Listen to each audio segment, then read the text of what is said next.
Olá, estamos no escuro. Tu és Alexandra Prado Coelho. Tu és o Vasco Câmara e hoje temos connosco 100 filmes. 100 filmes, hoje, para as pessoas que vão de férias, para não deixarem de ir ao cinema, uma vez que provavelmente não vão encontrar salas de cinema no sítio por onde vão, porque as salas de cinema estão a desaparecer nas cidades, mas já desapareceram Nas estâncias balneares. Portanto, as pessoas podem levar assim uma catrafada de filmes e, por exemplo, de todas as plataformas, uma que nós gostamos é a Filmin. A mim parece-me o mais próximo daquilo que numa certa altura eram os clubes de vídeo. Tu ias à procura dos filmes que tu gostavas, tu querias ver ou rever ou que não tinhas visto ainda. A Filmin não tem nada a ver em termos de espírito com uma coisa como a Netflix, não é? A Netflix produz os conteúdos e dá-me os conteúdos que a Netflix quer. Como uma plataforma do género da Filmin, não digo que é a única, mas haverá outras, eu vou escolher os filmes que eu quero ver. Está em mim decidir. És o curador da tua da minha própria memória, inclusivamente, não é? E estes 100 filmes que chegaram, são muitos filmes, que chegaram à Filmin, é impressionante. Obviamente, perante isto, não podemos estar quer dizer, não vamos falar de 100 filmes, pronto, não se preocupem. mas vamos passear-nos um bocadinho por alguns deles. Ou seja, o catálogo da Filmin já tinha muitos filmes, mas chegaram estes 100 recentemente. E foi nesse universo que nós tentámos navegar um bocadinho à procura de... Sim, são muito variados. São muito variados, mas, por exemplo, podemos, por exemplo, seguir a obra de certos realizadores, porque há um conjunto de filmes de alguns cineastas. Podemos também apenas, e vamos fazer isso, indicar-vos um filme que parece cair do nada, mas que não tem ali nada a acompanhá-lo, a não ser ele próprio que ali está. Há várias maneiras de percorrer isto. Pois, olha, eu comecei a olhar para aquela lista que nós tínhamos, os 100 filmes novos, e fiquei um bocadinho perdida. Quer dizer, como entrar ali, não é? O que ver, que eu acho que é uma coisa que muitas vezes nos acontece nas plataformas, que é... obviamente que eles dão-nos uma ajuda selecionando alguns filmes que põem em destaque, alguns que têm a ver com os nossos gostos, se nós já os indicámos de alguma maneira, mas... nós aqui neste caso tínhamos uma lista e eu olhei para a lista e pensei, bem, agora como é que vou entrar aqui numa coisa que tenha alguma lógica, não é? Claro que havia muitos filmes que eu já tinha visto, filmes que eu gostava muito, outros que eu gostaria de descobrir, mas eu achei que uma coisa que para mim fez sentido foi, há 3 documentários que são sobre 3 realizadores e eu achei que era uma boa porta de entrada, no meu caso, para depois ir explorar um bocadinho o trabalho de cada um destes realizadores. E então comecei por ver um documentário sobre o Jacques Tati. Pronto, o realizador, toda a gente conhece o Sr. Hulot, não é? O documentário chama-se Jacques Tati, Caído da Lua. É de 2021 e é do Jean-Baptiste Perretier. E o que ele faz é contar um bocadinho o que é que foi na vida e na obra do Tati, a loucura que foi fazer um filme que é o Playtime. Não é? Que é um filme de uma ambição desmedida, mas que eu não sabia que tinha sido de tal maneira avassalador para a vida, enfim, para as finanças e até para a própria saúde do Tati. Quer dizer, o filme, ele entrou num processo de obsessão, não é? A ideia de... o filme chama-se Vida Moderna, não é? Em português. A ideia de reconstruir uma cidade, de construir literalmente uma cidade que funcionava de acordo com todas aquelas lógicas que o Tati conseguia ver na realidade, não é? Porque, no fundo... a forma como ele olha para a realidade é muito marcada e identificável e todos nós depois reconhecemos o que é que são os tiques do Tati, não é? Mas neste caso ele saiu do pequeno universo que ele tinha começado com a festa na aldeia primeiro. Sim, em que digamos, há uma espécie de nostalgia do mundo rural que é obviamente idealizado, não é? Ou seja, ele não está a dizer que aquele mundo rural existia. Era uma idealidade, mas mesmo essa ideia do mundo rural estava a acabar, estava a ser ameaçado. E o Playtime é um filme em que a cidade aparece triunfante, não é? A cidade varreu o resto do mundo. Uma coisa engraçada, o Sr. Hulot e o Meu Tio eram 2 filmes que todos os anos, no verão, quando havia reposições de verão, anos 80, regressavam sempre. E as pessoas regressavam sempre. Isso é muito titiano. Ou seja, essa coisa de regressar ao cinema para ver aquilo que já se viu, para estar junto daquele mundo que nos dá conforto. Mas sim, o Playtime foi uma espécie de estilhaçou aquilo. Loucura total, porque ou seja, eles no documentário eles regressam aos filmes anteriores para explicar, aliás, ele logo no início diz, para percebermos no fundo o que foi, eles chamam-lhe a queda do Tati, embora não tenha sido o último filme dele, ele depois ainda fez o Sim Senhor Hulot, que é o tráfico, que é sobre os automóveis também, não é? Aquela lógica de... E fez um filme que é uma espécie, que é o Parade, que é uma espécie de regresso a uma espécie de estaca zero, que era o vaudeville. O Tati tem uma coisa, isso que falámos agora, né? A questão das cidades, agora do vaudeville, a questão do campo idealizado, os tempos modernos. O Tati é, no fundo, um herdeiro do Chaplin e do Buster Keaton, não é? Sim, completamente. Que são, no caso europeu, burlesco europeu, mas muito devedor desses dois génios, que filmaram isso também, não é? Filmaram o Chaplin tem um filme chamado Tempos Modernos, não é? Não, e é engraçado, tanto o Chaplin como o Tati, e isso este documentário mostra muito bem esse início, todo aquilo começa com o corpo deles, não é? É através do corpo e daqueles gestos, aquela forma que ele criou de andar, não é? O Senhor Hulot tem uma forma de andar como o Chaplin. Como o Chaplin, exatamente. Portanto, ele apoia-se na ponta dos pés e tem aqueles gestos muito... Aquilo tem um lado que crianças e adultos acham graça, não é? Portanto, e ele começa nessa ligação com o corpo e nesse lado meio absurdo dos movimentos, para depois olhar para o absurdo da vida que se vai alargando, não é? À praia, nas férias do Senhor Hulot, e depois então cresce para a tal ideia da cidade. Ele quis não fazer... Ele construiu, de facto, a cidade. Ele prolongou até à náusea o tempo de filmagem, ou seja, ele foi, os custos iam subindo, ele continuava a filmar obsessivamente e cada vez com mais detalhe tudo, não é? Porque ele era de uma obsessão com a precisão dos planos e depois na montagem igualmente, portanto ele passava imenso tempo também na montagem a tentar que tudo batesse exatamente certo, mas aqui como a visão já era quase de um mundo inteiro assim, a coisa fugiu-lhe de controle e foi... mas é muito interessante perceber isso. Sim, mas, por exemplo, e há outra coisa em relação a esses filmes mais antigos, a presença humana. A presença humana torna-se muito mais rarefeita, não é? Ou seja, as personagens deixam no fundo de ser personagens, são quase como uma espécie de silhueta, quase figuras de cartão, não é? Quer no Playtime e no Trafic, os edifícios, o vidro, o aço, os automóveis são verdadeiros personagens que já estavam no meu tio na casa, naquela casa moderna. Aquela casa moderna da qual ele próprio, ele figura, Senhor Hulot, tenta mais ou menos escapar, não é? Que é a casa da irmã e do cunhado, ele tenta escapar daquela casa que mexe sozinha, mas que é de facto a personagem principal do filme, porque depois as figuras da irmã, do cunhado são completamente papelão, não é? A casa é que é o centro daquilo. Então, do Tati há para ver Jour de Fête, Parade, As Férias do Senhor Hulot, O Meu Tio e Playtime. Exato. E o documentário Jacques Tati, Caído da Lua.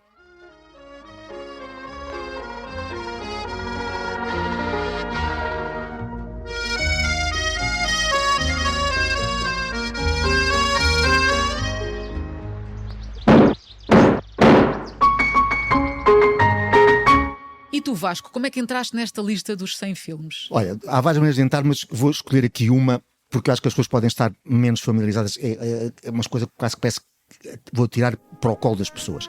Que é um filme chamado Série Noire.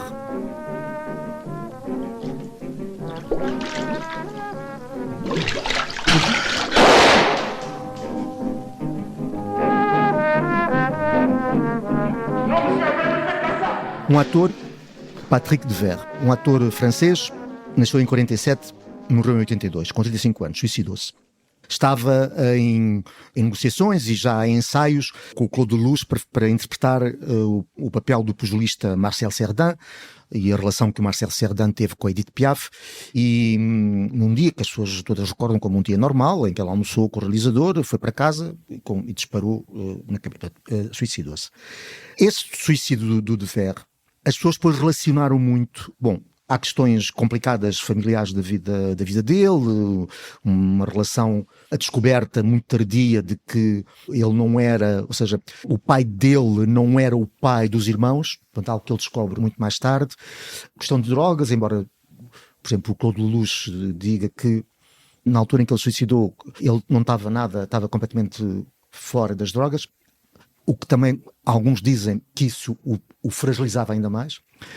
Mas há também quem fala no cinema, ou seja, na forma como ele era um ator fabuloso. Há um realizador que fala nele como portador de uma violência doce e falou disso a propósito deste filme, do Thierry Noir. Porque de facto há quem diga que o cinema e a maneira como ele mergulhava nos papéis, que isso era produto e ao mesmo tempo, ou seja, era causa e sintoma do seu lado autodestrutivo. O Thierry Noir tem uma série de sequências em que podemos ver isso, né? Há uma sequência impressionante em que ele dá cabeçadas na chaparia do carro. E aquilo aconteceu, ou seja, aquilo foi ele que se lembrou disto e magoou-se. Todo o filme é ele numa espécie de limbo, ou de limbo não, uma espécie de precipício para a queda. É um filme do Alain Corneau, numa fase finais dos anos 70, princípios dos anos 80, em que ele filma com alguma influência do policial americano, A Escolha das Armas, Thierry Noir, La Menace, Police Piton. Mas este filme é especialmente impressionante. Aliás, ele deixou 2 filhas que dizem que não conseguem ver o pai neste filme. Pressentem que há naquilo que ele faz qualquer coisa de jogo muito perigoso para a própria sanidade mental, para a própria segurança física e mental. Mas é um filme extraordinário e, portanto, percebo que se veja com bastante desconforto. Eu gosto muito. Por acaso isso leva-me à outra porta de entrada que eu tinha escolhido, mas que, pelo que contaste agora, essa cena do bater com a cabeça no carro, fez-me lembrar, há um documentário sobre as filmagens do Apocalipse Now, portanto o Coppola e a sua equipa nas florestas das Filipinas a tentar fazer uma coisa absolutamente também para lá do que seria humanamente possível fazer-se, não é? Quer dizer, um filme também com uma ambição e em condições, uma ambição desmedida e em condições muito difíceis. E o que o filme mostra, este filme chamado Hearts of Darkness, Filmmakers Apocalypse, que é filmado pela mulher do Coppola, integra muitas das filmagens que a mulher do Coppola, Eleanor Coppola, sim, foi fazendo durante as próprias filmagens do Apocalipse. O realizador era o Hickenlooper, mas a partir de material que ela, porque obviamente como mulher do Coppola, era uma testemunha que tinha acesso a uma série de coisas que provavelmente um cineasta que ali chegasse não iria ter, e portanto ele Coppola, estaria muito mais à defesa e muito mais protegido. Então ali a mulher, ela pôde chegar a ele de uma forma, ou fazer um retrato dele de uma forma mais, digamos, estar excessivamente perto dele. E um retrato dele que mostra as angústias que ele atravessou ao longo daquele tempo todo. E a loucura. A loucura crescente, mas espera aí, já lá chego, mas as angústias dele, de que ele estava a meter o seu próprio dinheiro, não era? A sua produtora que estava a financiar o filme. Claro que os custos, mais uma vez, as coisas iam fugindo do controle e um bocado como o Tati, não é? Estas ideias de que estes realizadores que se jogam num projeto jogando tudo, a sua vida, a sua sanidade mental, etc. E o Coppola viveu aquilo enfim, é divertido porque eles divertem-se no meio daquilo tudo, mas com grandes angústias. Estou a fazer um filme que é uma porcaria, isto não faz sentido nenhum, o que é que eu faço agora? Já cheguei aqui, não posso voltar atrás, etc. Voltando à cena das cabeçadas no carro, é muito impressionante uma cena que eles mostram do Martin Sheen. A cena em que ele está alcoolizado, e até se magoa com ferse com... parte um espelho e ferse na mão. Isso acontece no início do filme, é quando a personagem dele está em Saigão e é contactada para fazer a subida do rio. Portanto, ele está logo no início, quando eu soube ele dizer Saigon, Saigon, I'm still in on Saigon, ainda estou em Saigon, é nessa parte em que ele está a olhar para o espelho e começa assim a fazer poses para o espelho e vê-se a ventoinha, não sei o quê, e aqui ele está, pronto, entra numa espécie de delírio. De delírio, mas aquilo mostra como o Coppola e tudo que se criou à volta daquelas filmagens estava a levar as pessoas a extremos. Neste caso o Martin Sheen é um exemplo máximo disso, mas todos os outros atores que são ali entrevistados mostram como aquele processo foi neles próprios também uma espécie de caminhada pelo rio dentro até às profundezas, não da selva, mas deles próprios em alguns casos, não é? E portanto esta espécie de atores a jogarem-se num abismo interior e tal, é muito impressionante ver isso. Que aliás é engraçado porque é o tema do próprio filme. Há um momento em que há uma subida do rio, que eles chegam, esse grupo de soldados chega a uma ponte, perto de uma ponte, e ouve-se uma voz a perguntar: é você que está ao comando? E a resposta é: não é você. Ou seja, não há ninguém.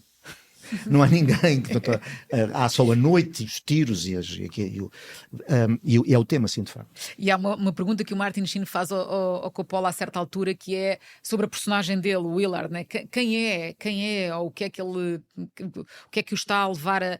E o Coppola acho que lhe responde: és tu, portanto tu é que sabes. Do Coppola, para além desse documentário, há o Apocalypse Now Redux, ou seja, uma daquelas versões que o Coppola foi sendo fazer, mais umas cenas, tira umas cenas, põe umas cenas. Há o Outsiders. I bet they're looking for us. This is our territory. I wish that you could concentrate on something else just once in a while. What's your name? Pony Boy Curtis. Com uma versão do Outsiders que é chamada The Complete Novel. Portanto, o Outsiders, tal como o Rumblefish, são adaptados de livros da mesma autora, que é Susan Hinton, e o Coppola teve que cortar uma série de cenas para a versão comercial, e ele aqui repõe essas cenas. É engraçado porque o Outsiders, com títulos marginais, e o Rumblefish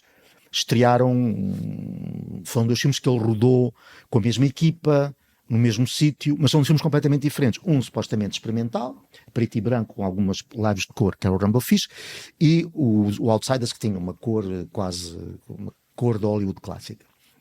E na altura, o filme experimental, ou supostamente experimental, era o filme valorizado, não é? O Outsiders, pronto, era o clássico, portanto. E o Rumblefish é que era, né, com a música do Stuart Copeland, do Mickey Rourke. É interessante vê-los hoje agora, não é? E como o Outsiders, para mim, é esplendoroso e é um filme incrível, porque tira-nos a relação com uma atualidade, ou seja, nós saímos do nosso tempo, não é? E ficamos completamente no tempo do filme. No tempo do filme, ou no tempo dos espectadores daquela época, ou seja, do cinema daquela época. É impressionante o filme, é lindíssimo, e tem ali uma série de gente, de atores, que eram anunciados, e isso é mais cruel ver hoje, não é? Que eram anunciados como a nova geração. E é engraçado porque daqueles todos, não é? Uns morreram, outros desapareceram, fizeram coisas, mas desapareceram. Mas há um que, aliás, não tem um grande papel de destaque, anda por lá, e que é o Sr. Tom Cruise, que hoje está onde está. Portanto, é muito interessante ver isso. E para além disso, há o do fundo do coração, One from the Heart. One from the Heart. It's been 5 years since my last dream came true. Yeah, what was that? The day I met Hank. I wish I had a dollar for. Para mim, eu não sei qual é que é o melhor filme de Coppola, o filme que eu gosto mais, se é o One from the Heart ou Apocalypse Now. Eu acho que é o One from the Heart, que foi um enorme desastre e que é, pronto, mais um exemplo também de uma espécie de loucura, não é? De excesso do Coppola, e que aliás voltou a concretizar-se, ou voltou a evidenciar-se no último filme dele, não é? Que foi um fracasso. Foi um filme que ele também fez com o dinheiro dele, vendeu as vinhas para coisa, teve as pessoas que odiaram, pessoas que adoraram, disseram que era um gênio, que estava decadente, mas pronto, fez o filme tal como ele quis fazer, e portanto Mas por falar em vender vinhas, no caso do Tati e no caso do Coppola, em ambos os casos tiveram que hipotecar as casas. Sim, mas em relação ao Coppola, não tínhamos pena. O Coppola nunca será pobre, nem nunca fica a passar à fome. E de qualquer maneira, Nem o Coppola nem a família dele. Há muito dinheiro o ali. que o Apocalipse Now custou foi não sei quantas vezes superado pelos lucros que teve Sim, depois. claro, com certeza. Mas só uma coisa ainda, antes de sairmos daqui do Coppola, que eu gostava de dizer que no documentário, que é muito interessante a figura do Marlon Brando, não é? Este processo todo que os outros atores atravessaram, este confronto até com as condições muito difíceis desde os tufões até um problema que havia militar nas Filipinas que obrigava a que os helicópteros que eles estavam a usar no tivessem filme que ser desviados recambiados para a Guerra rebeldes. Civil. Exatamente. O Marlon Brando chega no final para a sua grande cena, não passou por nada disto. Aliás, ele recebeu $3 milhões pelo seu papel, um dos quais adiantado, e a certa altura até ameaçou vir-se embora e ficar com $1 milhão e não aparecer. Mas no final, o trabalho que é feito com ele é muito interessante perceber como é que ele nem sequer tinha lido o livro. Portanto, ele não se tinha preparado, mas tem uma intuição de ator que eu acho que se percebe muito bem aqui no documentário, não é? O trabalho que ele faz depois com o Coppola, desorientadíssimo. Eu vou filmar tudo nestes dias que tenho, vou filmar tudo, depois pode ser que se aproveite alguma coisa, não é? E depois ver o Marlon Brando a trabalhar é muito impressionante. Uma coisa ainda final é que, embora de facto o documentário seja trabalho, material de arquivo, material filmado pela Eleanor Coppola, para além disso, a Eleanor Coppola escreveu um livro, que é uma espécie de diário, que é paralelo, ou seja, que tem um caminho paralelo a essas imagens, e onde também passa a forma como essa loucura, como o cinema também, o mal, entre aspas, que o cinema fez à sua própria vida familiar, não é? Desde logo a relação dela com o marido, houve ali um momento quase à beira do divórcio, por questões que tinham a ver com infidelidades do próprio marido, mas não é só essa a questão, era o facto de ela ter chegado demasiado perto, ter conhecido, digamos, o outro lado. O Heart of Darkness. Exatamente. E isso, ou seja, é uma espécie de, digamos, como se fosse uma viagem sem regresso, não é? Ou seja, estiveste tão perto daquela pessoa que conheceste tudo dela e o conhecimento. O seu coração das trevas. Exatamente.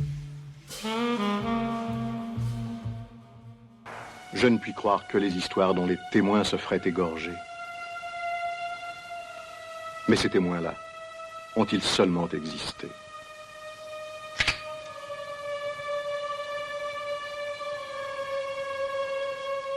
Há aqui digamos, um módulo, para se dizer assim, nesta programação.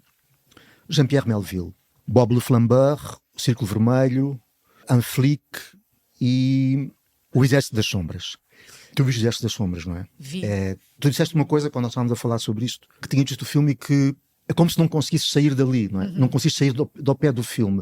Tu disseste como se quisesse estar lá. Sim. Sendo uma história, como quase todos os filmes do Melville, são tremendamente trágica. Da resistência francesa, Segunda Guerra Mundial. Sim. Sim, uns ambientes que não convidam a estar, e no entanto eu tive essa sensação. Comecei a ver o filme com algum distanciamento normal, não é? No início, e o filme foi-se entranhando em mim, e a certa altura apesar do desconforto daquilo tudo, quer dizer, estamos a falar de prisões, estamos a falar de torturas, de coisas, havia qualquer coisa naquelas imagens que me se foi tornando confortável, de alguma maneira, não sei explicar. Sim, eu percebo. Eu acho que isso para já acho que é a mestria formal do Melville. Eu talvez tenha outra explicação, mas fala tu primeiro que eu já... O cinema dele é tudo menos realista, num sentido naturalista, ou seja, não são filmes fantásticos, sobre fantástico, mas não são filmes naturalistas, ou seja, são uma espécie de estufas. E como são microclimas, não é? É um microclima o cinema do Melville, e isso é convidativo, ou seja, é como se o universo estivesse feito para ti, nem que seja para te agredir, mas há qualquer coisa ali de facto que te embala. Então tu disseste que era outra coisa, o que é?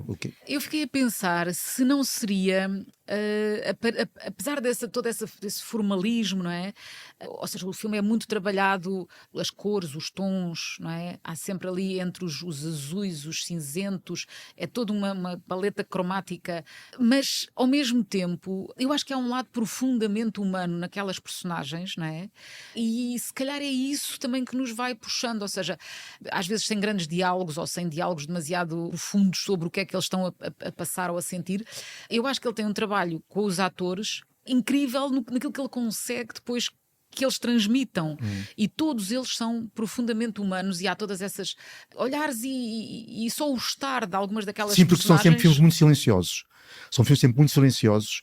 E até, no caso, por exemplo, do último filme dele, Unflick,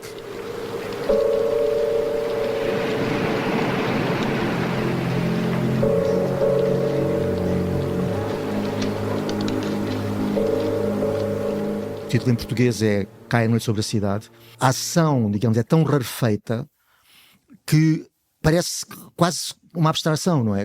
Aos 10 minutos iniciais, não é? Que é um assalto, não é? Em que a arquitetura, não é? A maneira como as pessoas estão vestidas, eles são assaltantes, usam umas máscaras, os óculos escuros, os chapéus. Há sempre imensos homens com chapéus no cinema dele. O Exército das Sombras talvez seja uma exceção. Aí é tudo muito mais... Porque é um filme de época, no sentido em que está a contar uma história, a história da resistência. Portanto, digamos que obedeceram uma série de no guarda-roupa. Sim, não podem andar vestidos de Não, filme noir. os outros filmes dele são todos muito mais abstratos. E há sempre um homem dentro de um sobretudo, um chapéu. Aliás, ele próprio, não era? Exatamente, Usava. e um chapéu. Mas aqueles 10 minutos do Unflick são incríveis porque, de facto, é quase como uma espécie de um bailado silencioso, não é? Uns tipos que vão... E já sabemos que, enfim, porque vemos outros E filmes. com muitos olhares, sendo personagens que nós nesses 10 minutos nem sequer ainda conhecemos, Exatamente. nem os nomes, nem as motivações, nem absolutamente nada, não nos é dito nada sobre elas durante esse tempo todo. Mas há, de facto, um lado muito... Há no meio disto tudo, sendo filmes, entre aspas, de ação, são filmes extremamente filosóficos, não é? Aliás, o Samurai, que é talvez o grande filme dele, é desde logo um filme sobre a própria filosofia de uma personagem, que é a personagem interpretada pelo Alain Delon. Esse não está na Não Filmin. está. Mas isso serve para falar do Alain Delon, porque o Alain Delon entra no Círculo Vermelho, que é também um dos filmes mais trágicos. No último filme, no Unflick, ele não morre. O Alain Delon era um ator que tinha gostava muito de morrer nos filmes. E como aqueles atores que são também realizadores, são também encenadores, adorava encenar-se a morrer. Há vários cineastas que falam disso, da forma como o Delon morria bem. A forma como ele morre no Samurai é incrível. Obviamente que isto não era da autoria só do Delon, mas também era da autoria do Delon. E há um realizador, Joseph Losey, que falou do Delon dessa maneira. E, aliás, naquele que talvez seja o filme máximo, ou a interpretação máxima do Delon, o Monsieur Klein. Robert Klein, vous avez dit. O Joseph Losey indicou alguns planos, por exemplo, uma cena em que ele se olha ao espelho, que é um plano muito, muito, muito, muito a Melville. Quando se vê os filmes de Melville, há sempre um plano em que um desses homens de chapéu olha ao espelho como se quisesse certificar que existe, ou que está tudo, não só que está tudo bem, não é que está tudo bem nele, ou seja, que o chapéu, embora ele faça sempre um gesto com o chapéu, essa mirada é uma mirada muito profunda, que é a saber se reconhece, se existe. E há um plano assim muito parecido no Monsieur Klein, que é uma história de um duplo, passa-se durante a ocupação alemã em Paris, de um colecionador de arte, de um tipo, que é o Delon, um tipo que se percebe que assambarca a arte dos judeus. No fundo vai-se aproveitando. Enfim, dos judeus que têm que fugir e que têm que vender as coisas, e ele sem quaisquer estados de alma vai comprando. Exatamente. E diz sempre que não é nada com ele o resto da situação. Sim, e aparece às tantas uma figura, começa a ser, digamos, interpelado por uma figura que é uma espécie de duplo dele próprio, que também se chama Monsieur Klein e que é judeu. Pronto. Isto cria uma espécie de vertigem na figura, em que vamos ter, de novo, o Delon a organizar, digamos, a sua própria destruição. Não é? O filme é extraordinário. Tu tinhas-me falado desse filme aqui há uns anos, eu tinha visto, e acho extraordinário muito porque é uma estrutura, ou seja, a história encaixa de uma forma muito inteligente. Não é? Eu acho que este filme é mais por essa estrutura que se vai encaixando de uma história que parece não fazer muito sentido, mas que de repente converge toda para um sítio, que eu acho extraordinário. Sendo que, só voltando ao Melville, eu fiquei muito surpreendida. Quer dizer, eu acho que os atores têm uma força absolutamente incrível, como disse, mas fiquei muito surpreendida por perceber que o Melville era bastante insuportável e tratava as pessoas de uma forma muito pouco... Era uma figura muito bizarra, porque ele vivia A casa dele era o estúdio de cinema. Ou seja, Na altura ardeu, não sim, ele vivia no meio daquela. Há filmes em que estamos a ver sítios que eram os sítios onde ele dormia, por exemplo. Não é? Portanto, ou seja, ele vivia no próprio estúdio. Não é? Sim, mas ele parece. E era um tipo da noite. Depois, a maneira como ele se vestia, ele tinha um lado muito americano. Tinha um carrão, daqueles carrões que se via no cinema americano nos anos 50 e 60. Sempre com o chapéu. Ele aparece, aliás, num filme do Godard. Portanto, ele criou uma espécie de mística, não é? De figura. Mas também acho que é muito fácil dizer que ele era insuportável. Não, Não é? mas quer dizer, está provado, houve atores que fizeram filmes inteiros sem falar com ele, sem se dirigir a ele. Portanto, aparentemente ele era bastante insuportável para com os atores, o que, olhando para os filmes, parece exatamente o contrário, porque ele parece conseguir tirar deles uma humanidade absolutamente excepcional, eu acho. Esse lado desses olhares que parece difícil num ambiente de filmagens em que eles estariam todos um bocado chateados. Mas pronto, não retira nada aos filmes que são extraordinários. Sim, só para terminar aqui em relação ao Monsieur Klein, o Losey.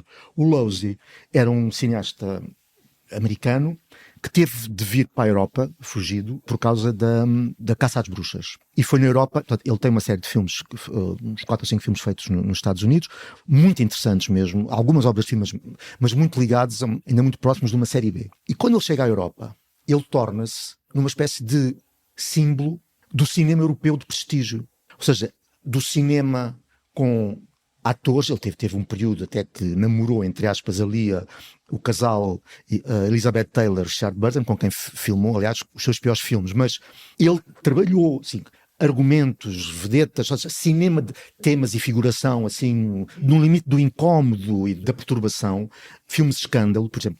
Aliás, havia um crítico que dizia que ele tinha conseguido, a uma certa altura, roubar ao Bergman, ao Ingmar Bergman, esse símbolo, ou seja, essa posição de cineasta símbolo do cinema europeu de prestígio, ou seja, para um público burguês, snob. Ora, a decadência dele também foi muito visível e eu acho que acontece é que alguns maus filmes que ele fez taparam a quantidade de coisas fantásticas que ele fez. Portanto, e é um realizador que ainda está, por isso mesmo, é um realizador que depois de ter sido muito célebre, mas não célebre junto da crítica, ou seja, as pessoas iam ver os filmes do Losey como, a certa altura, iam ver os filmes do Bergman. Portanto, houve um momento que ele disputava com o Bergman nisso. Eu acho que é um realizador que precisa de ser redescoberto, porque de facto aquilo que lhe correu mal tapou aquilo que lhe correu muito bem. Pronto, eu ia para a minha última entrada nesta lista, que é mais um documentário, neste caso sobre alguém que não tem que ser redescoberto, porque acho que não lhe falta notoriedade, que é o Hitchcock.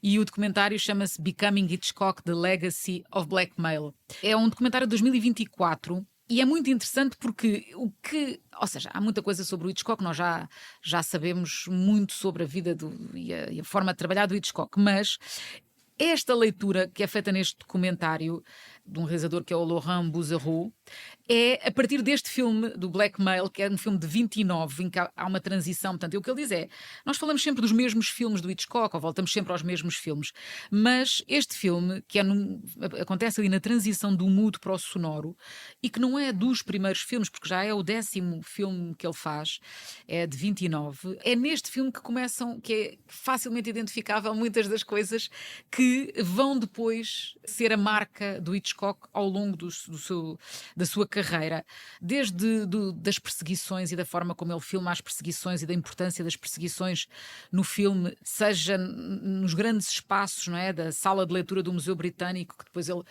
repete este tipo de coisas épicas na Estátua da Liberdade, no Monte Rushmore, enfim, todos esses grandes cenários. Depois, desde a forma como ele usa o som, até, sei lá, a importância do guarda-roupa, a importância a figura da loira. Todas essas marcas do Hitchcock podem ser lidas e reconhecidas a partir deste filme. E é muito interessante o documentário porque nos permite essa viagem pela obra do Hitchcock a partir de uma espécie de núcleo original que estava neste filme. Olha, tu viste o Anjo Exterminador? Sim. E então? Fiquei fascinada sempre com esse filme. Já vi há bastante tempo, não voltei a rever, mas é um filme do qual nunca me esqueci por essa estranheza de uma situação. Qual era essa situação? A situação é um grupo de pessoas que estão reunidas numa sala e que nunca conseguem sair dessa sala, não por obstáculos físicos nem nada aparentemente que tenha alguma explicação, mas como se estivessem presas naquele mundo, não é? Acho que é uma metáfora disso, não é? São pessoas que estão presas e não conseguem libertar-se disso. Mas o que era muito interessante no filme era ver como o dispositivo pelo qual isso é contado, não é? Essa coisa que tu de repente pensas, a pessoa abeira-se da porta e portanto pode sair e há qualquer coisa que a puxa para dentro, que é muito inteligente, é muito interessante. Mas aquilo que disseste há bocadinho sobre o Melville, eu acho que há qualquer coisa, estamos a falar do Luís Buñuel, há qualquer coisa de semelhante que se passa com o Buñuel, porque nessa situação de que as pessoas não conseguem sair, não é? É uma situação em que às tantas, tu própria, espectadora, suspendes toda a tua descrença e achas aquilo fascinante e bizarro, mas natural. Isto é, a maneira, o facto das pessoas não porem um pé fora daquela assoalhada, tu achas isso natural. Há qualquer coisa aqui que de facto magnético no cinema do Buñuel. A Filmin tem 5 filmes do Buñuel: O Charme Secreto da Burguesia, O Obscuro Objeto do Desejo, O Fantasma da Liberdade, Diário de uma Queda de Quarto e O Belo de Jour. No Charme Secreto da Burguesia... S'il vous plaît, nous pouvons passer à table. Je te fais confiance. Je prendrais bien du caviar, mais j'ai peur qu'il soit pas de très bonne qualité. J'ai peine à croire que le fossé entre les pauvres et les riches se creuse chaque jour, excellent. Há uma série de situações, todo o filme é construído com refeições. Ou seja, as personagens estão sempre a encontrar-se para refeições. É hipnótico isso. E em todas as refeições são interrompidas. Acontece sempre qualquer coisa. Sim, nunca Ou chegam. um golpe de Estado. Há sempre qualquer coisa. E é estar a ver o filme e ao mesmo tempo ter a consciência de que aquela situação, que há uns argumentistas que escreveram aquela situação, que aquela situação é aquela palavra que se diz sempre em relação ao Buñuel, em relação a certos cineastas, surrealista. Uhum. E, no entanto, nós não conseguimos despregar os olhos daquilo. Ou seja, essa capacidade que ele tinha, e estes filmes são os filmes... Ele tem um período no México, com os seus melodramas, e, enfim, mais, digamos, presos a um género, mas depois teve um período em França, e este período é o período final, em que ele trabalha com uma série de vezes, trabalha com a Catherine Deneuve, com o Fernando Rey, com gente, portanto, trabalha com gente que as pessoas reconhecem. Mas é um período especialmente fascinante por causa disso. Por exemplo, há um filme dele que se chama O Obscuro Objeto do Desejo, em que ele utiliza 2 atrizes, a Carole Bouquet e a Ângela Molina, para fazer a mesma personagem, que chama-se Conchita. Por exemplo, está a Carole Bouquet a falar com o Fernando Rey, estão a falar, não sei o quê, e depois combinam não sei quanto para se encontrar no dia seguinte, mas quem aparece a fazer a mesma personagem é Ângela Molina. Mas não há sobressalto nenhum no filme sobre isto. E nós aceitamos, enquanto espectadores. Não só aceitamos, como houve pessoas, quando o filme estreou, que não se deram conta de que não era a mesma atriz. Deram-se conta disso quando leram, não é? E não há razão nenhuma, quer dizer, aparente para isso acontecer. Ou seja, o filme não trata de falsas identidades, não é nada disso. É tratar de outras coisas, mas é essa capacidade que ele tinha de anular a nossa descrença. Isso é sem efeitos especiais, em ambientes muito burgueses. Acho que sem efeitos especiais ele até filmava, acho que muito rapidamente. Sim, e imitava ao mesmo tempo. Sim, é fascinante ver isto e ver como estes atores também é muito divertido. Participaram no jogo. É não é? muito divertido, porque não só tens essa situação permanentemente das refeições interrompidas, como eles depois regressam para a refeição seguinte como se nada tivesse passado. Como de repente há alguém que começa a contar um sonho. Exatamente. E nós começamos a ver o sonho. Aliás, há até um diálogo que estou a falar sobre coisas, porque alguém diz, mas conte lá o seu sonho. É espantoso. Eu acho que o Buñuel é um cineasta que precisa de ser ativado. Para não perder os novos episódios, subscreva este podcast do Público na sua aplicação preferida. Para além deste programa, Há mais para descobrir em público.pt/podcasts. O Público fica no ouvido.